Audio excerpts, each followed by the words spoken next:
Voiture de légende, en collaboration avec Eberhard, les montres aux 4 compteurs. Et avec Bardal, les produits de haute performance mécanique.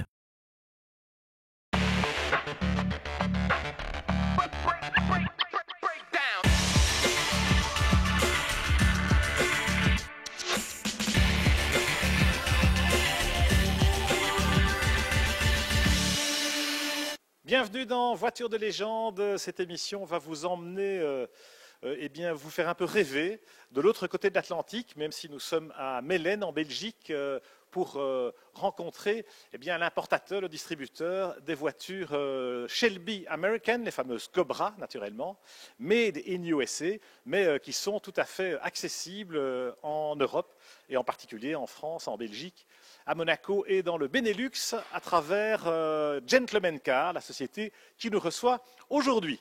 Au sommaire de l'émission, quand même, on va un peu se balader et on commence par un petit événement amusant. Ça s'appelle la traversée de Paris. Alors, ça n'a rien à voir avec le rendez-vous de Claude Lelouch, qui est resté célèbre avec cette traversée de Paris un peu anonyme et un peu underground, on dirait aujourd'hui. Non, là, il s'agit véritablement de traverser la ville lumière en véhicule d'époque.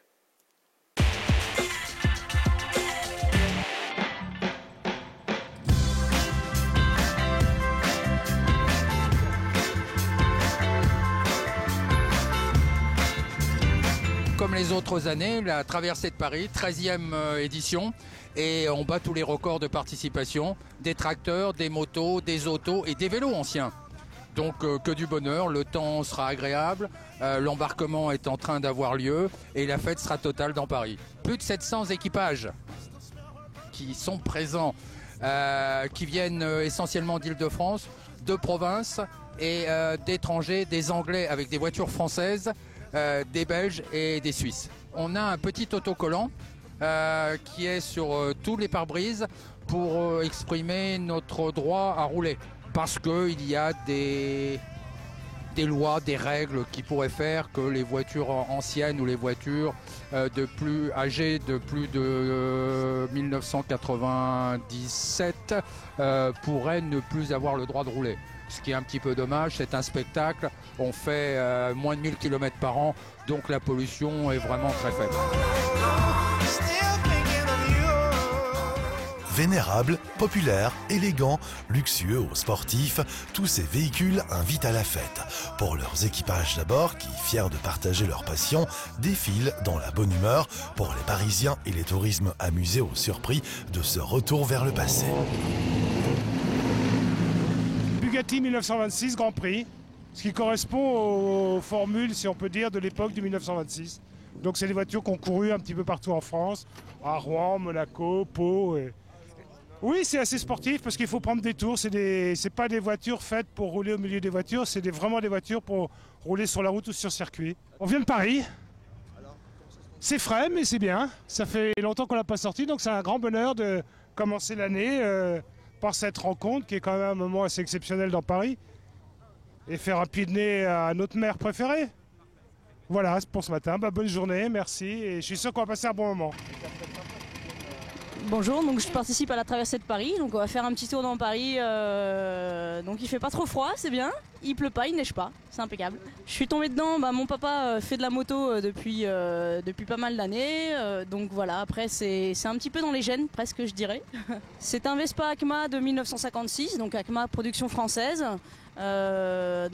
produit à l'usine de Fourchambault. Ce qui me plaît, c'est la ligne avant tout, très féminine, des belles courbes, agréable à conduire. Et puis c'est un petit 125, 3 vitesses, c'est assez sympa.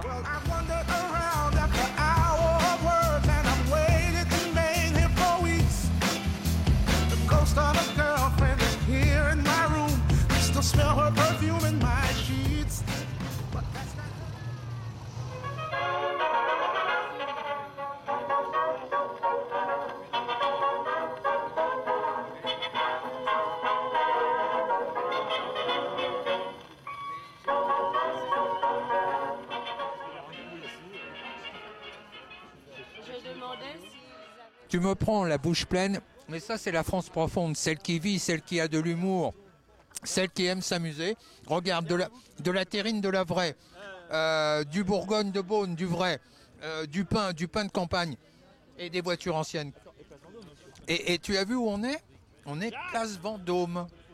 D'abord, juste derrière, il y a le tournage d'un film avec Nicole Kidman. La traversée de Paris, c'est quand même quelque chose qui nous tient, surtout la convivialité. Place Vendôme, c'est le casse-croûte pour tout le monde. Et puis la bonne humeur.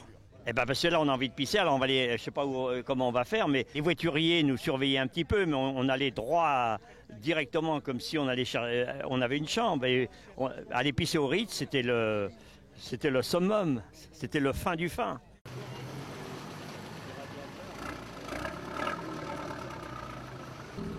Ah, le président.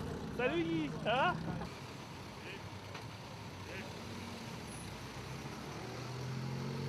Ah, cette année, très bien. En plus, bon, ça va, il fait pas trop froid.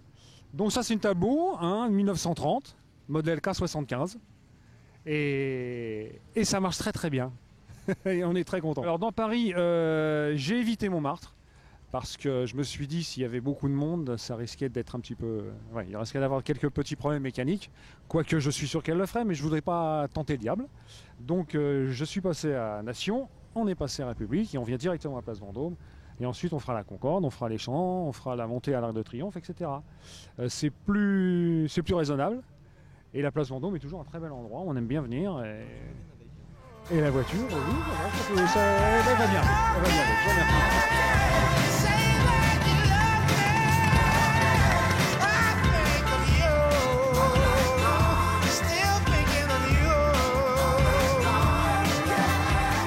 Comme chaque année, la traversée est riche en émotions. Que l'on roule en Rolls, en 4 chevaux ou en Fiat, le plaisir est le même. À défaut du champagne, les yeux pétillent, le spectacle était dans les rues pour la plus grande joie des petits et des grands qui garderont un merveilleux souvenir avec des images plein la tête.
Très bien, très bien. On est un peu trop nombreux maintenant, je trouve, mais bon, faut être mieux trop nombreux que pas assez. Hein. Mais enfin là, ça bouchonne un peu quand même partout. Alors.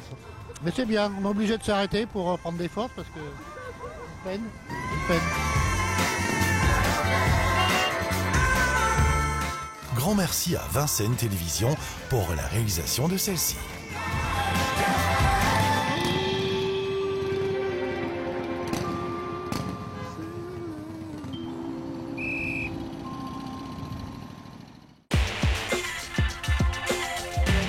Retour chez Gentleman Car pour parler de ces légendaires Cobra, mon cher Claude Dubois qui est avec nous, pour parler de Carroll Shelby, d'abord le fondateur. Claude, tu l'as bien connu, comment es-tu devenu un fan de la marque et finalement le distributeur et aujourd'hui encore le consultant pour l'importation des Cobra en Europe? Eh bien, j'ai rencontré Carroll Shelby aux 24 heures du Mans, et puis nous avons sympathisé. Et finalement, je suis devenu son importateur pour le Benelux dans les années 60, à l'époque où on faisait les vrais Cobras. Et puis, j'ai continué à garder des relations extrêmement amicales avec Carroll, aussi quand Gentleman Car, Philippe Médard, le patron de Gentleman Car, m'a demandé de lui procurer l'importation des Shelby Cobra qu'on fabrique toujours actuellement chez Shelby American.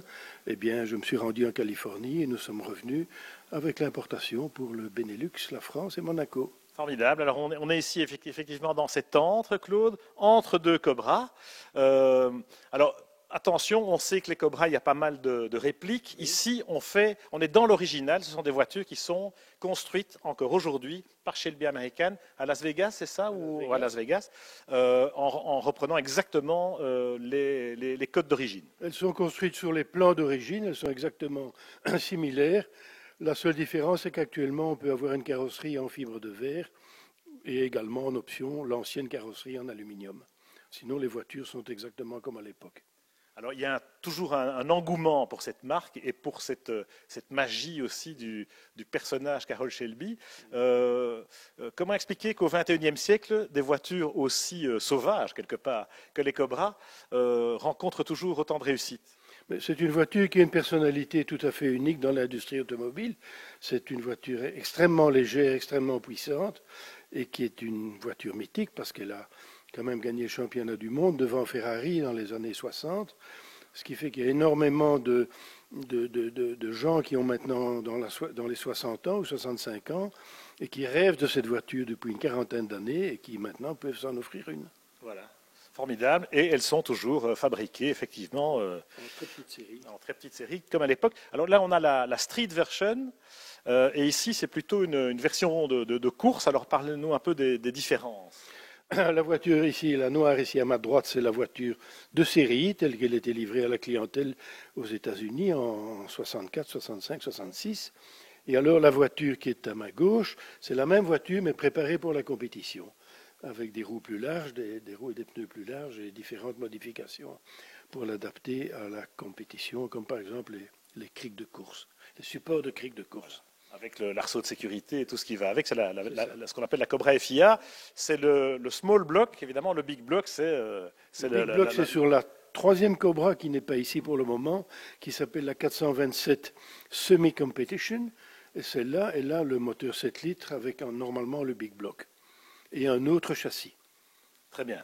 Alors Claude, on pourra voir ces voitures, notamment au salon Rétromobile qui a lieu à Paris dans les jours qui viennent.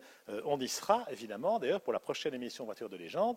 À l'agenda du mois de février, on a également le rallye Neige et Glace, auquel tu as participé récemment. Eh bien, la transition est toute trouvée, puisque nous allons maintenant commémorer la ronde de Serre-Chevalier. Il y a 40 ans qu'on court sur glace à Serre-Chevalier. C'est là que la mode, quelque part, est lancée, partie, qui a permis, après le développement, d'épreuves comme les 24 heures de Chamonix, ou le trophée Andros, direction Serre-Chevalier. Attention, ça glisse.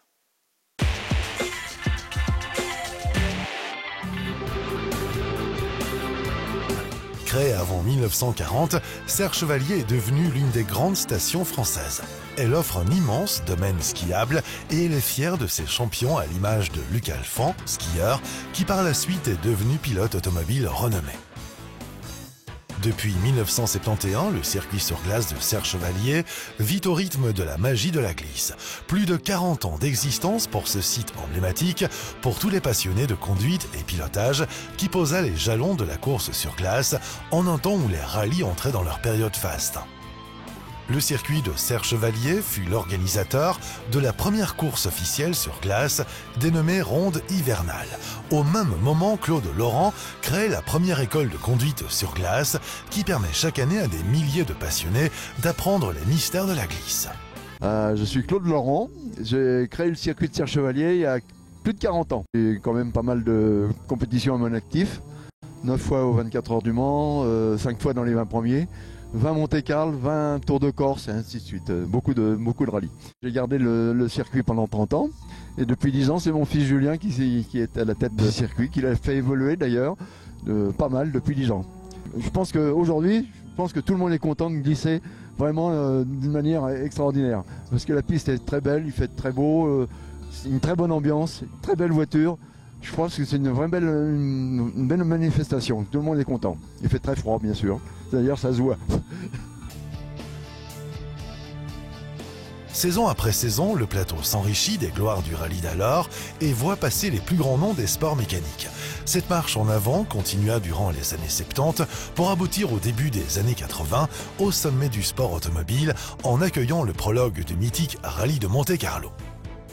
Depuis 1990, la réussite du trophée Andros de Serge Chevalier a propulsé le circuit au rang des sites phares de la compétition sur glace. Plébiscitée par les pilotes, autant pour la qualité de sa glace que pour son ensoleillement, elle devient par ce biais une épreuve de renommée internationale dans le milieu du sport automobile. Aujourd'hui, le circuit de Serre Chevalier propose de nouvelles courses destinées aux voitures anciennes. C'est ainsi que la première ronde hivernale historique vit le jour pour le plus grand plaisir des passionnés de vieille mécanique, et cela dure depuis 10 ans. Le circuit de Serre Chevalier est situé à 1450 mètres d'altitude en bordure de la RD 1091 à 95 km de Grenoble. Il est devenu un véritable stade automobile qui remporte chaque année un énorme succès. D'une longueur de 800 mètres et d'une largeur de 10 à 16 mètres, la piste de glace naturelle, d'une épaisseur de 25 à 60 cm, est obtenue par damage et arrosage journalier. Je suis le propriétaire de cette Dina. C'est une Dina X87, un véhicule de 1983. Donc j'ai acheté cette voiture pour faire les 1000 milles. Malheureusement, je me suis présenté plusieurs fois avec cette voiture et jamais été accepté. Probablement parce que je n'étais pas connu. Et puis, après, il a bien fallu rouler. Donc j'ai commencé à faire quelques rallyes. J'ai fait 2 Monte-Carlo avec cette voiture. Toujours avec mon ami copilote qui est derrière moi ou à côté de moi, Frédéric Renard.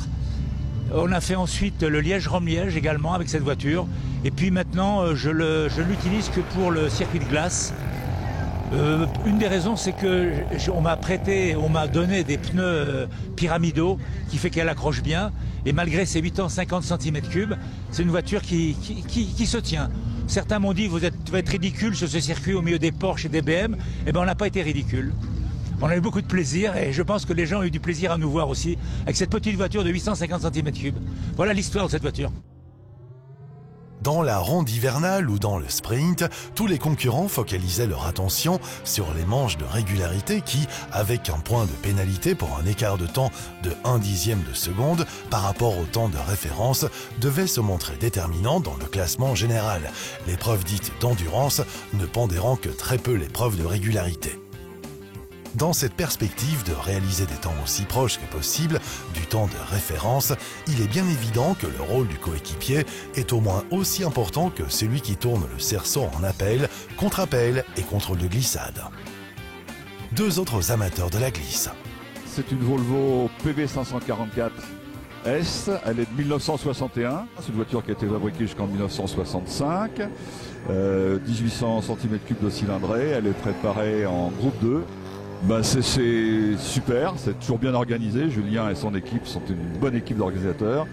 Le circuit, comme les autres années, on a eu la chance d'avoir à la fois du soleil et du froid, donc on a un circuit magnifique. Les 40 ans, c'était bien sûr encore mieux organisé que d'habitude et c'est vraiment très sympa pour les pilotes. Alors c'est une berlinette 1800, une ancienne voiture de Jean-Pierre Nicolas, donc qui a fait 3e au Monte-Carlo 73, 2e au Portugal 73. Après Jean-Pierre Nicolas l'a acheté, il a fait la ronde de la Durance et il a vendu à Max Gabriel qui était un viticulteur du côté d'Aix-en-Provence et qui a fait que de la course de côte avec.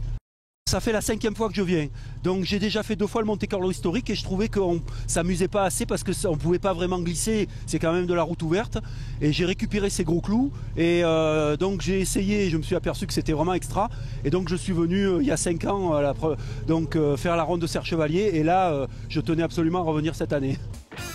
Tout au long de la compétition, on se régale par le spectacle offert par un panel très large de styles de pilotage différents. Certains pilotes, sur des montures assez puissantes, voulaient à tout prix aller le plus vite possible, quitte à se rater parfois et à nous offrir quelques figures libres de grande ampleur, de trop grande ampleur, pour être compatibles avec la régularité chronométrique. Le circuit de Serre-Chevalier, c'est aussi un site privilégié d'organisation de stages de formation à la conduite automobile dans le cadre de la sécurité routière. Le circuit est agréé par la formation professionnelle. Les stages consistent en une formation évolutive de maîtrise de la conduite automobile sur glace sur différents véhicules de tourisme spécialement équipés pour une évolution sur le circuit de glace. Après les plaisirs de la glisse, eh bien, on revient dans l'atelier de Gentleman Car à Mellen, en Belgique, avec Philippe Médard. Vous êtes l'importateur des Cobra Shelby, enfin des Shelby américaines pour nos contrées. Oui, dites-nous pourquoi vous avez été attiré par cette marque. Qu'est-ce qui a fait que vous avez voulu reprendre la distribution ici? J'ai toujours été en fait attiré par les véhicules anciens et c'est vrai que la marque Shelby est une marque vraiment mythique. J'ai pu, grâce à Claude, obtenir cette importation et faire de ce plaisir mon nouveau travail. Alors, votre entre est un peu monoculturel, hein, c'est très américaine Cars, hein, Big Muscle comme on dit. La Cobra, évidemment, c'est emblématique de cette époque.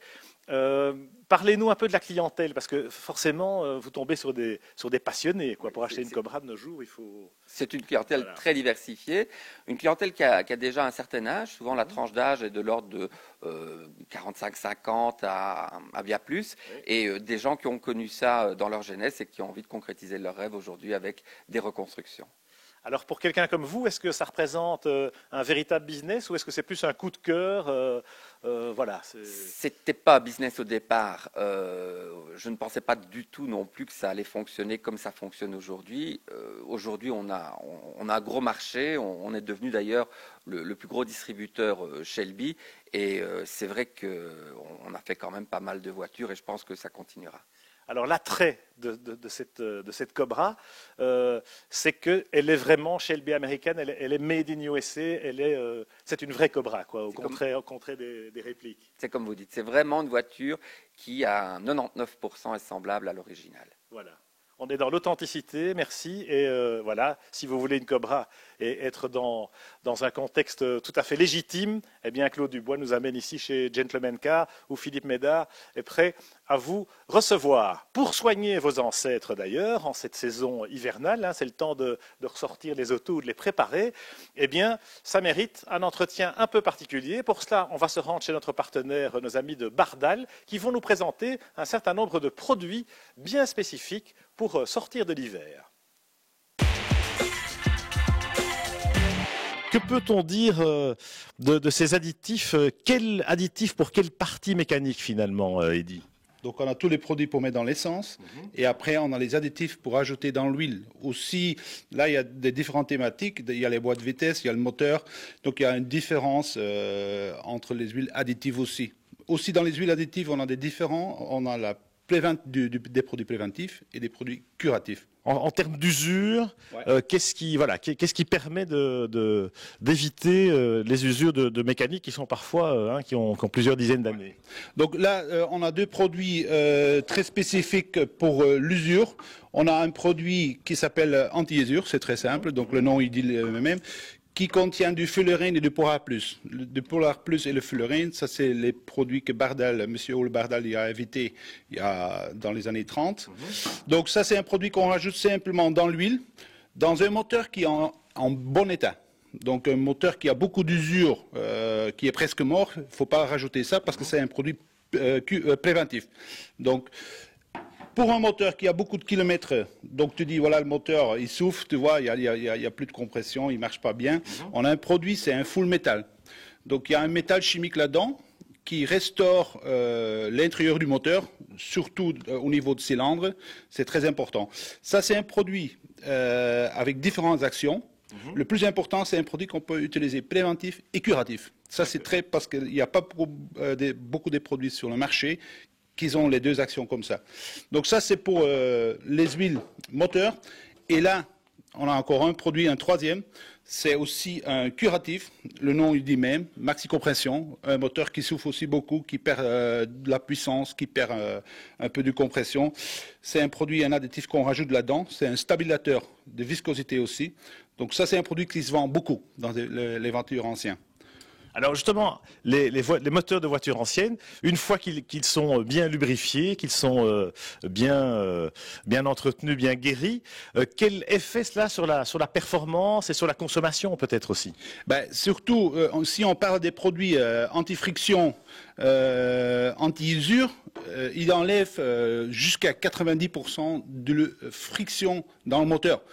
Tout le monde qui connaît un peu le mécanique, c'est logique, moins de frottement, ça veut dire plus de puissance. Si tu as plus de puissance à cause qu'il y a moins de friction, d'office, le moteur il va consommer moins, parce qu'il doit travailler moins pour avoir la même performance. Ça, c'est des produits, même les gens qui ont des vieilles voitures, qui investissent beaucoup, par exemple, dans le moteur et tout autour, ils ne réfléchissent pas d'investir aussi un petit peu dans le moteur. Donc c'est un investissement. Voilà. Ouais. Des produits en tout cas qui permettent non seulement de bien utiliser, de bien exploiter vos voitures anciennes, mais aussi peut-être de les préserver encore plus longtemps. Voilà. On rajoute une huile de bonne qualité dans le moteur.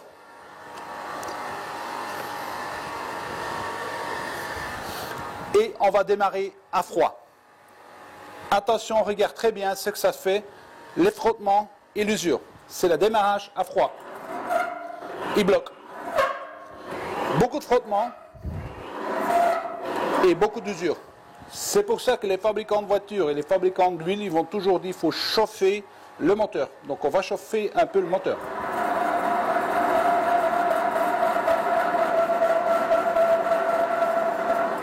Maintenant l'huile est à chaud et on recommence le démarrage.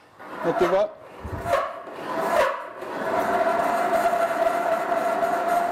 On met le produit là-dessus,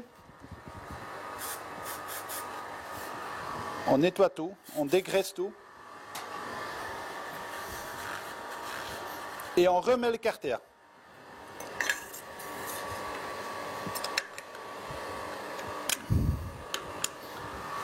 On reprend le même huile où on a démarré le démo. Donc tout le monde a bien vu ce que cette huile y faisait à froid. Donc on rajoute l'huile froide de nouveau dans le moteur, mais le moteur était déjà traité avec les additifs Bardal. Donc le produit, il reste dans le métal. Et maintenant on va faire un démarrage à froid avec la même huile. Pas de frottement, ça bloque plus et plus d'usure. Et là on va montrer les huiles Bardal préparées. Petit rodage.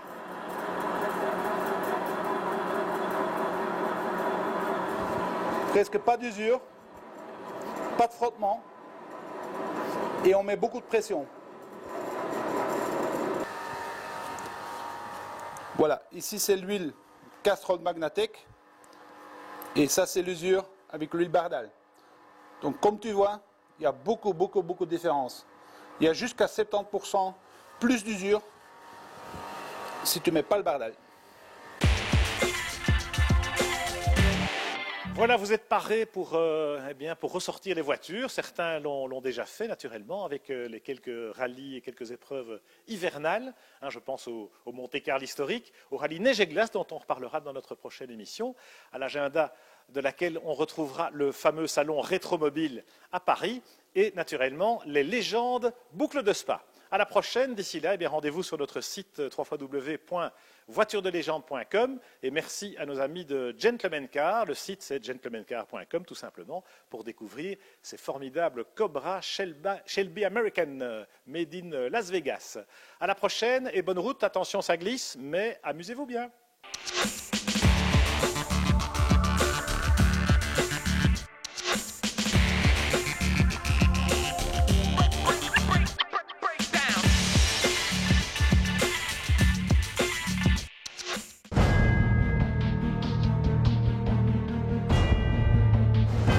Voitures de légende, en collaboration avec Eberhard, les montres aux 4 compteurs. Et avec Bardal, les produits de haute performance mécanique.